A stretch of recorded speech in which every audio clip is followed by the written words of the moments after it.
Okay, so the first slide that I'm going to present is about the is a historical kind of analysis or quick look at Malaysia's history in terms of power sharing. And I use the term path dependence, it comes from theory in political science, but I won't go into details here. But I would say that a path-dependent reform politics ruptured the 6-decade domination of the BN in Malaysia's power sharing politics, where I would argue that the first mover advantage is another term used in path-dependent analysis. The first mover advantage of the BN as the first major coalition of ethnic power sharing was broken. And this actually occurred in, I would say, in 2008, when a 2/3 majority of seats held by the BN was broken. And again, in 2013, when this continued, and of course, in 2018, when the BN actually suffered its first defeat in a general election. Seems like a long time ago, 3 years or so, you know. So the emergence of the Pakatan Harapan, or the PH, for me, represents a new model of power sharing, one could say. It itself, however, was disrupted very soon after it came to power, in about 2 years or so, by March of 2020, with the emergence of what has been dubbed the backdoor Perikatan National Government or coalition, because of the splinter of the split of the Bersatu Party from the PH coalition. Now, let me just very quickly give a quick sort of look at path dependence as a theory or as a concept.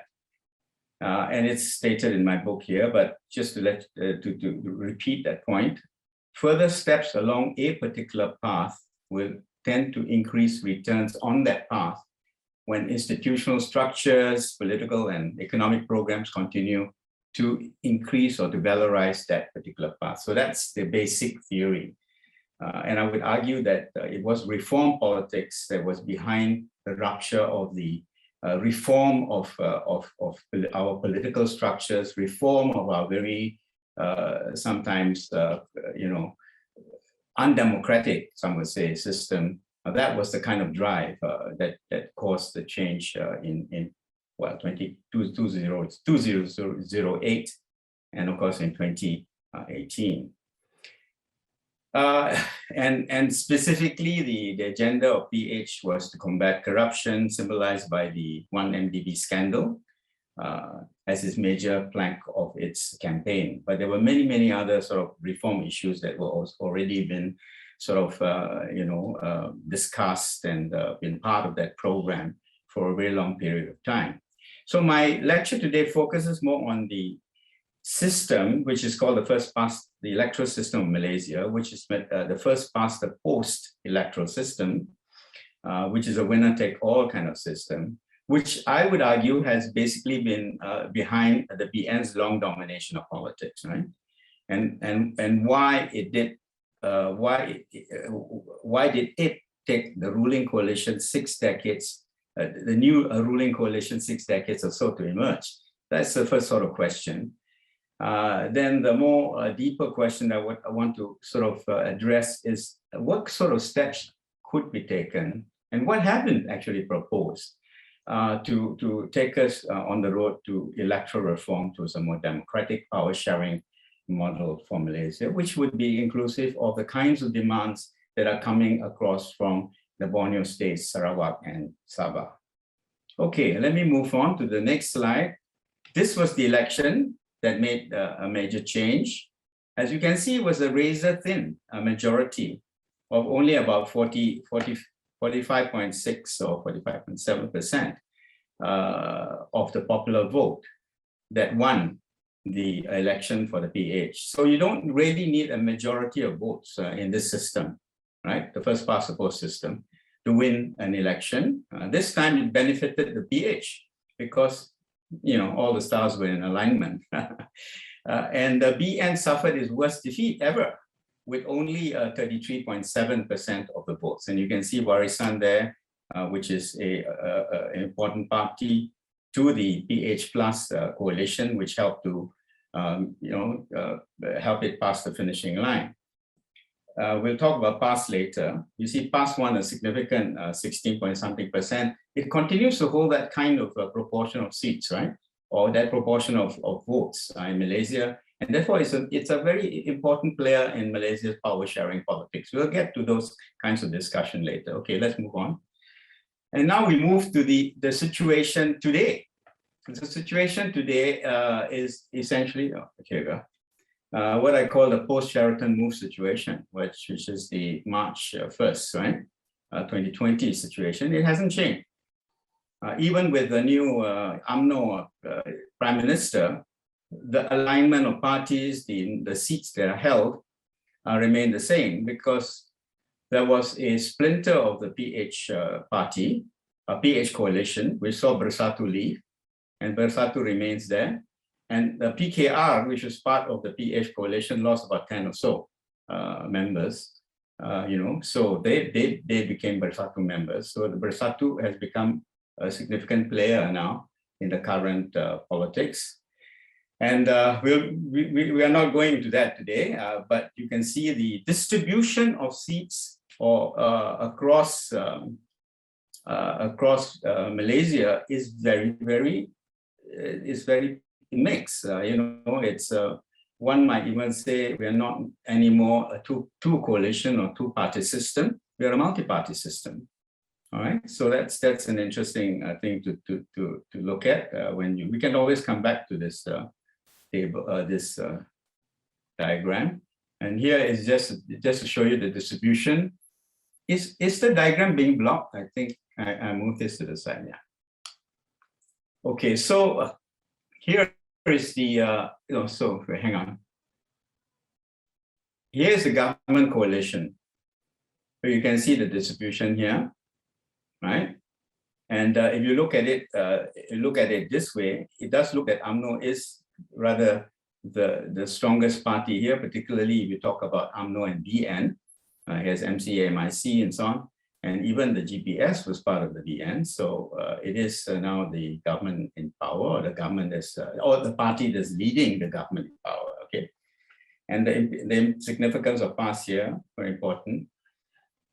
If you look at the opposition, it's also pretty divided. It's a power sharing. So in both of these diagrams, what I'm trying to sort of stress here is the nature of Malaysian politics. It is coalition politics. It's power sharing politics. And very often, the parties that are involved in this power sharing are ethnically based parties. Some of them are not, but the majority of the parties involved are ethnically based parties. So that's the first kind of point to make. Move on. So the chief factor underlying, again, my point, electoral victories in Malaysia has been what we call vote pooling through ethnic power sharing. This has been there from day one, right? The alliance was formed basically on that idea. So this model of politics remains, I think, the dominant model of politics. It is the bedrock of Malaysian coalitional politics, but it's also determined by the structure of our electoral system. Malaysia's first past the post, winner take all electoral system. And this electoral system has come under a considerable series of criticisms over time. We'll get deeper into that as I go on. But it allowed for the emergence of as I said, the Pakatan Harapan coalition, which was an alternative coalition, in a way which is what's called mirroring the BN coalition in terms of its power sharing model, being multi-ethnic and so on, and also the ability to share across the South China Sea with the Borneo states. So that's very important as well. So that kind of power sharing is basically the basis for electoral victories. So any reform to this FPTP system is bound to affect the nature of Malaysian politics and the nature of ethnic power sharing, regional power sharing, and so on, if we move into future. But we are saying that the proposals for ethnic reform are moving us in a direction which will make Malaysia a more democratic, a more, fair state in terms of its electoral politics. It has, electoral reform has been around for a long time. I mean, it's not something new. It's been championed by all sorts of groups. So the calls have been made by BERSE, the civil society groups, electoral reform groups, TINDAP, for over a decade now, at least. And BERSE has been successful in pushing it along. So I'm focusing on the electoral system per se, but electoral reform also includes like reducing the voting age to 16, which is now implemented, quote unquote. So it's accepted, and the election commission is supposed to be reconstituting the voting rules and so on for the next GE. So that's a major shift. That's a very important shift. Many other things which I have no time to discuss are also part of electoral reform, but my focus is on the electoral system per se. How do we distribute seats across states and so on? How do we determine that a party wins an election?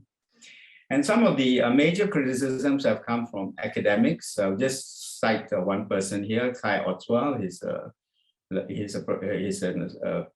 lecturer or a professor in UBC.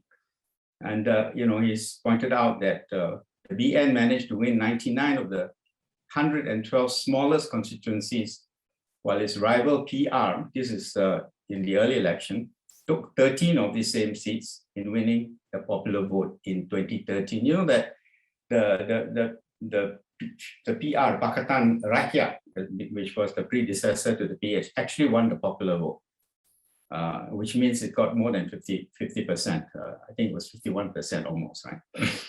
But it wasn't able to win the election. And then another writer has analyzed in a recent book on the defeat of the PN, how the 2016-2018 redelineation exercise was aimed at essentially helping the BN win. Selangor was rejigged and so on. So many things were done to help the BN win, but it didn't succeed in doing so. And this is through gerrymandering, malapportionment, the usual kinds of tactics that are used or strategies that are used to help the incumbents. Now we have a major proposal which has come, well, I would say in the last few years. It comes from a political scientist, Dr. Wong Chin Huat. I think he's pushed this idea and made us think very deeply about what sort of system we should be having to make our system more reasonable and fairer and help and to make it one that is good for the sort of power sharing that we need in Malaysia. So he advocated an electoral system combining the first past the post with a PR system, what he called a mixed member, it should be mixed member, majoritarian, not proportional. There's also another system called a mixed member, very complicated, proportional system, but which follows roughly the German and the New Zealand models. But we'll get into it in a minute. But essentially, right, just for now, let's say Wong was proposing, we're talking about Malaysia only, that Malaysia's parliament should comprise 222, which proportional representation seats. That means you're voted on the basis of what's the popular vote that you get, and 111 single member seats, which is based on the current system. So it's a little bit complex. You've got to have this two-level kind of system. Okay, that was Wong's proposal. Wong was also in the, Wong Chin Huat was also in the Electoral Commission Reform Committee, which came up with, I'm cutting a long story short, right? So we can have more discussion later, which actually came up with a proposal, which in theory was supposed to be implemented in our next election, right? So all this has been torpedoed. has been stopped by the Sheraton move. Well, it would seem to be that none of these things are moving as a result of the change that occurred last year and the continuing fractious politics that we see, right? So this was 2020, the PH government, the chairman of the Electoral Reform Committee, of which Wong was a member, Abdul Rahman submitted his interim report to Mahathir, who was the Prime Minister then, for a switch to a PR system. Basically, it's a closed list system. Let's call it, just for the sake of discussion now, a proportional representation system at the federal level, okay? Federal level.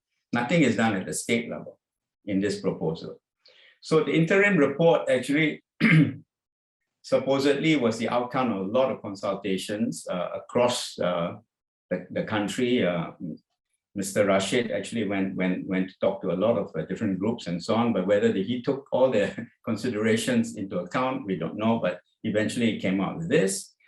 And he said that it was to address our weakness of our electoral system, the flaws of electoral system, essentially gerrymandering, which is drawing, redistricting electoral boundaries so that they benefit particular groups, or malapportionment, which is thought to be the most serious problem, which is that there is a maldistribution of voters, of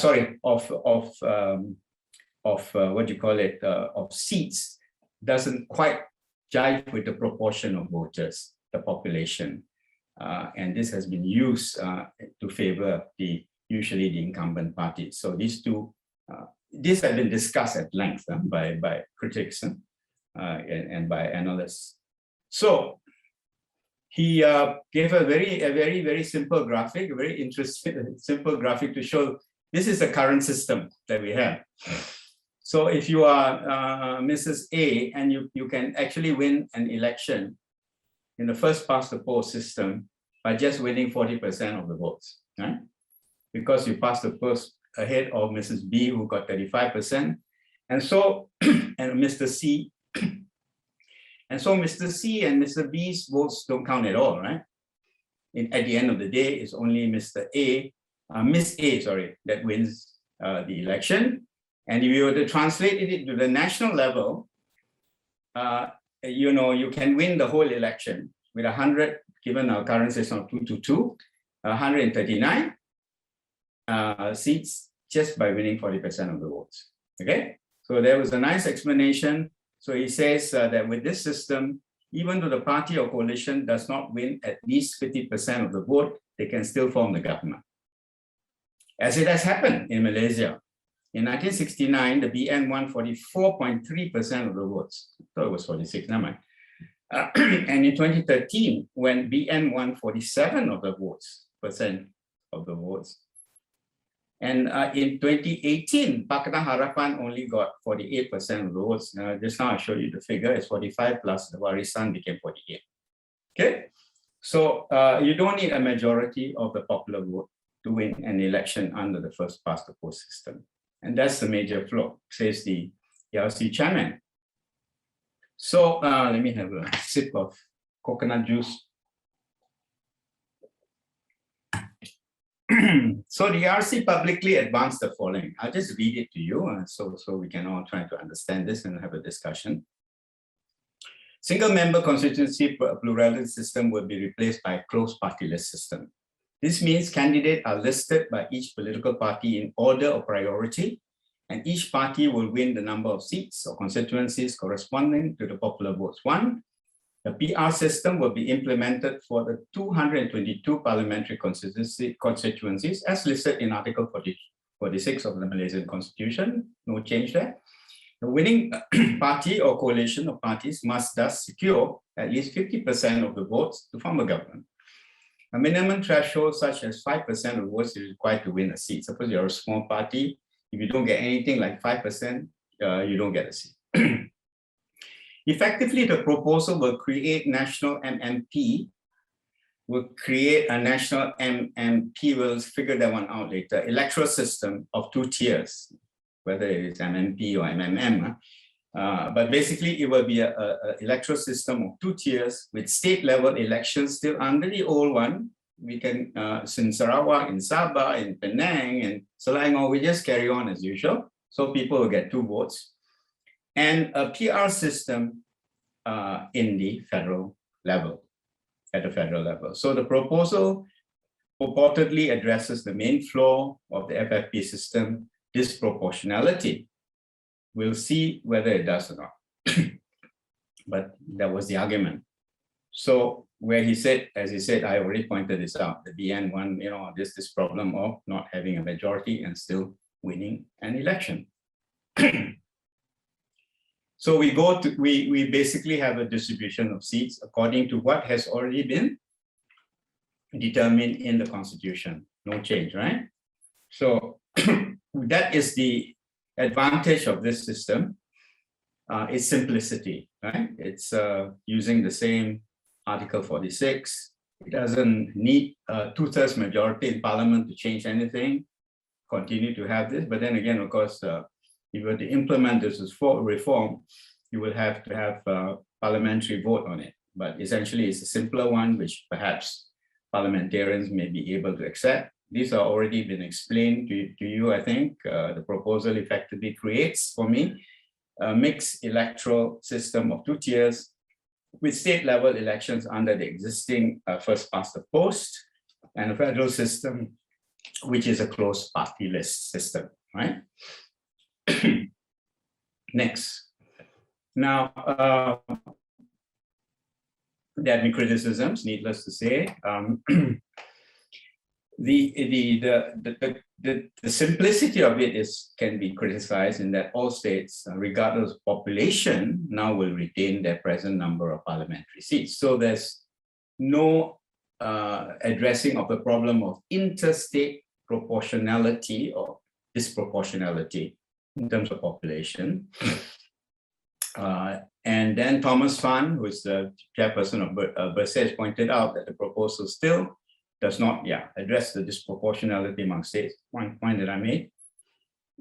For example, he notes that Selangor has 22 parliamentary seats for one every 100,000 voters, while Johor, with 64,000 voters on an average per seat, has 26 seats. You see, there's the disproportionality there.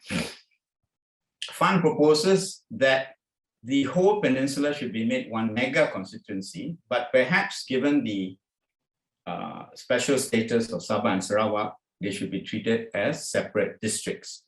That's an interesting suggestion.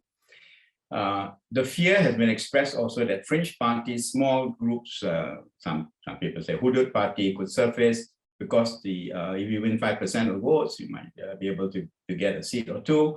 The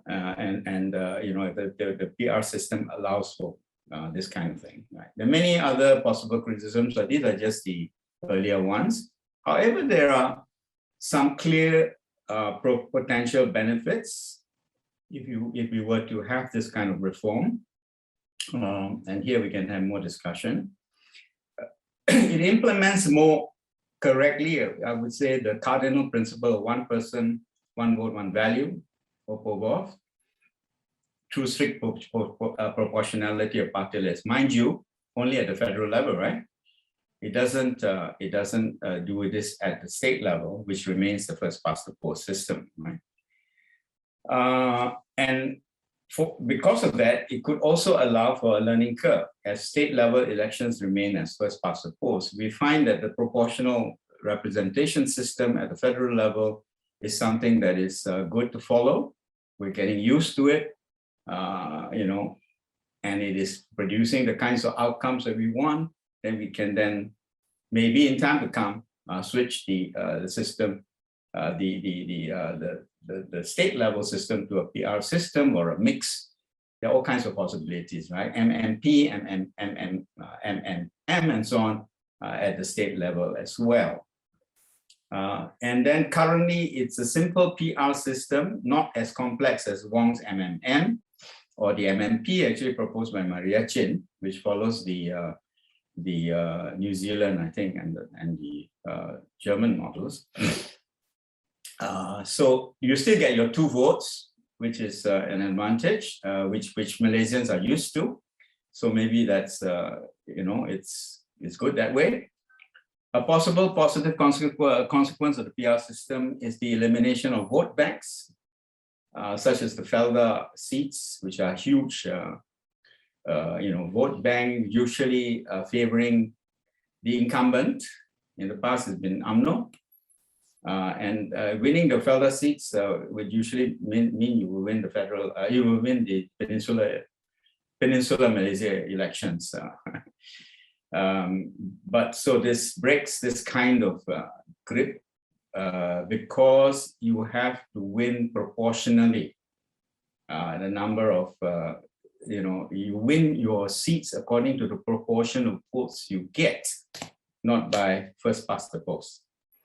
The proposal would reduce the problem of gerrymandering, I think, admittedly, especially at the federal level, of course. The proposal will allow for better gender balance. In fact, Wong made his proposal at a gender conference, conference on gender and representation in Penang in 2016, which I attended.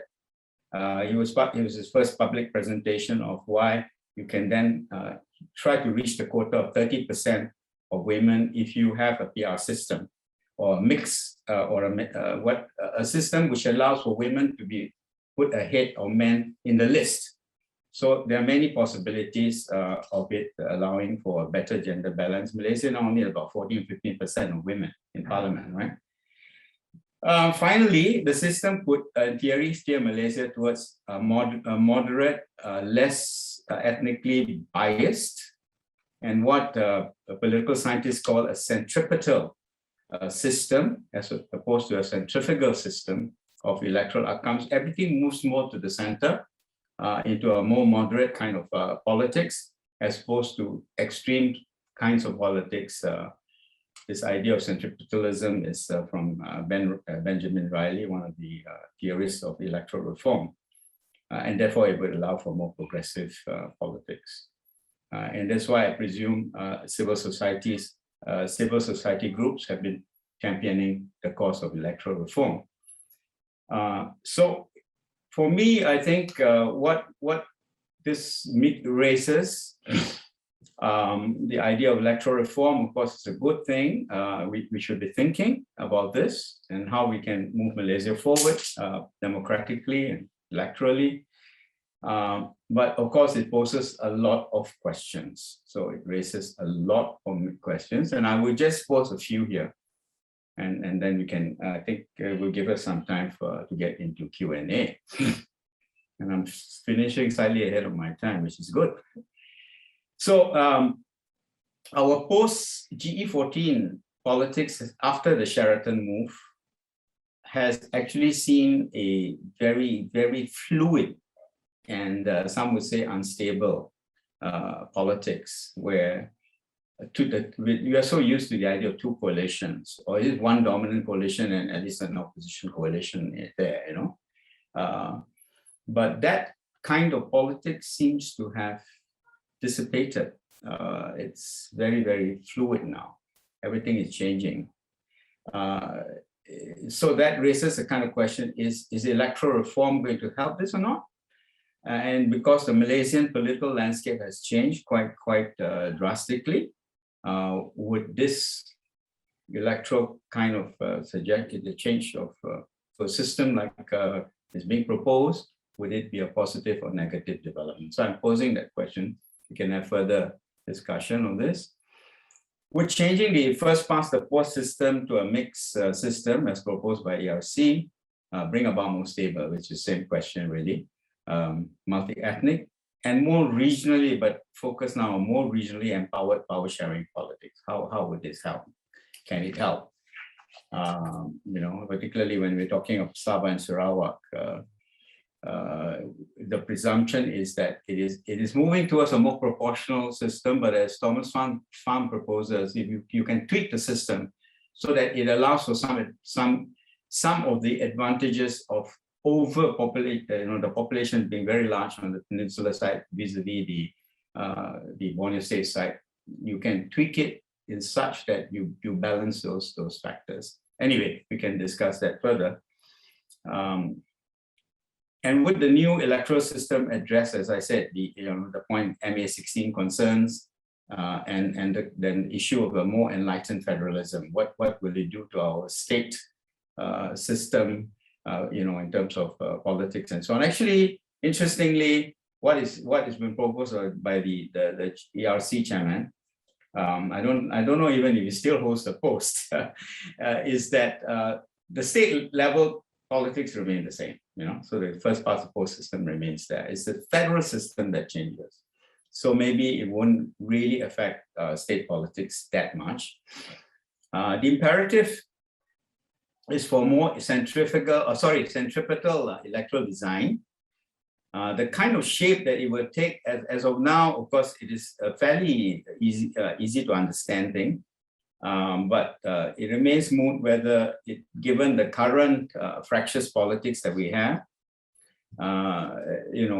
is this the kind of design we want, or will this be the kind of design that will be accepted by the parties, the current government power, or the political parties, which are now in the system. Oops, sorry. What basically we have done is that we have started the baby steps. I think it's a very long way to go more before we can actually have electoral reform. I suspect that this will take some time more, but we have begun the thinking. I think it's good that we start this thinking. But it will also need a lot of momentum to move to adulthood. And then there is a GE15, depending on the COVID situation, depending on all kinds of imponderables. When will this be held? 2023. Of course, it's unlikely that the electoral reform will be carried out, except for, of course, the Undi 18, which is very important, is done. Maybe more of these things like automatic voting, some of these measures can be carried out to make elections smoother. But this kind of large-scale electoral reform, changing the actual system itself, may have to take more gestation before it's implemented. And then there are other issues that clearly are not handled by the current proposals, and they have to be, I think, examined also and discussed. And in fact, we should have much more debate and much more discussion about these things among civil societies, among intellectuals, among politicians. What is the remedy for the lack of locally elected councils? I've written a paper a long time ago about the act of betrayal, I call it. The abrogation of or the abolition of local councils which were elected way back in the 60s. Were stopped. We had elected councils, but they were stopped. So are we? Of course, there has been a movement also to have this, and I remember that again, Wong Chin Huat was one of the people who was moving for this sort of thing as well. But it hasn't gathered much steam. What about an elected Senate? Why doesn't anybody talk about this? Why are senators, two senators appointed by each state and not elected by each state? Say, like the US system, right? You elect your senators. Why can't we do that? What with the coexistence of two different systems, the first part supposed to be in parallel with the state. So this can be a problem, I suppose, state and federal system. Although frankly, I don't see why it should be, but it may be a problem. Then would a PR system put the seal on two coalition politics and therefore destabilize our political system? Some of you who follow politics in Israel might realize it's a PR system, right? You get very unstable politics because of you need to bring different parties which win small proportions of seats here and there together and to form a government. In a way, it's also very like the post-Sheraton move situation, right? Everybody is all these parties, all trying to form a coalition. And it might even change very soon, depending on who leaves the Perikatan Nasional and who can form the next viable coalition. But a PR system which predispose, some people argue, our electoral system towards that, because smaller parties will have a few seats here and there, and then it will have that kind of instability. And that's the argument for instability. On the other hand, one can say diversity, right? And then will it be good enough for our super diverse, that's the term people are using now, super diversity, but usually refers to a situation where there are huge immigrant communities. Well, Malaysia does have more recent huge immigrant communities, but very diverse. Was listening to the Sarawak Initiative lecture on the minorities in Sarawak alone, so many. So we can imagine the diverse situation we will have. Could there be tiny little parties, small little parties popping up here and there, and therefore creating a super diverse Malaysia? Is it good or bad? I'm leaving that question open. It may not make for very stable politics or two coalition politics, but would it be for the better in the future? So I guess those are my random, not so random and random thoughts about electoral reform in Malaysia, and the whole basis of power sharing, the need for power sharing, of course, imperative for it. And yet we are basically now struggling, Malaysia is struggling, given its very fractious politics, to have a good model of power sharing. And then the question remains whether electoral reform of the sort that we are thinking about will be the solution to our problems. So I'll stop there. Thank you.